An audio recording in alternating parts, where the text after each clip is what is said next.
මම අද කතාවක් කියන්නම් ගුරුවරයෙක් ගැන. ඔහු නමින් සඳුන්. සඳුන් හොඳට උගන්වනවා. ළමයින්ට ඔහු ගොඩක් ආදරෙයි. ඒත් ප්‍රශ්නයක් තිබුණා. ඔහුගේ ක්ලාස් එකේ හිටියේ ළමයි 12ක් විතරයි. සඳුන් හිතුවා මම වැරදිද නැත්නම් මට chance එකක් නැද්ද? එක දවසක ඔහු තේරුම් ගත්තේ ප්‍රශ්නේ උගන්වීම නෙවෙයි කියලා. ප්‍රශ්නේ තමයි ඔහුව කවුරුත් දකින්න නැති එක. ඔහුගේ ක්ලාස් එක හොඳයි.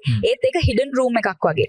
දොර වැහුණාම ඇතුලේ තියෙන වටිනාකම ලෝකෙට පේන්නේ නැහැ. එදාම ඔහු තීරණය කළා මට දොර අරින platform එකක් ඕනේ කියලා. ඒ වෙලාවේ ඔහුට හමු වුණේ class.lk වගේ public platform එකක්.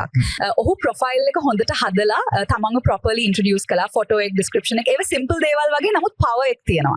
පළවෙනි සතියේ ළමයි 3ක් join වුණා. දෙවෙනි සතියේ 8ක්. මාසයක් ඇතුළත ඔහුගේ class එක 40ක් දක්වා වැඩි වුණා. ඔහුට තේරුණා platform එක student flow එක ගෙනාවා කියලා. ඊට පස්සේ ඔහු recorded lessons upload කරන්න පටන් ගත්තේ.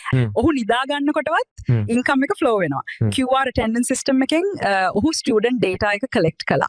ඒකෙන් students stay කරන කාලය වැඩි වුණා, drop වෙන එක අඩු වුණා. අද සඳුන්ට සිසුන් හොයන්න ඕනේ නැහැ. සිසුන්ම ඔහු හොයාගෙන එනවා. ඔයාත් අදටත් hidden room එකක් අතුලේ ඉන්න ගුරුවරයෙක්ද? නෑ. දොර අරින්න වෙලාව ආවා. එහෙම දොර අරින්න වෙලාව ආවා. ලෝකෙට ඔබව දකින්න දෙන්න. හොඳ ගුරුවරයෙක් වෙලා ඉන්න එකට අමතරව visible ගුරුවරයෙක් වෙන්න. මොකද අද කාලේ දකින්නේ නැත්තම් තියෙනවටත් අගයක් නැහැ.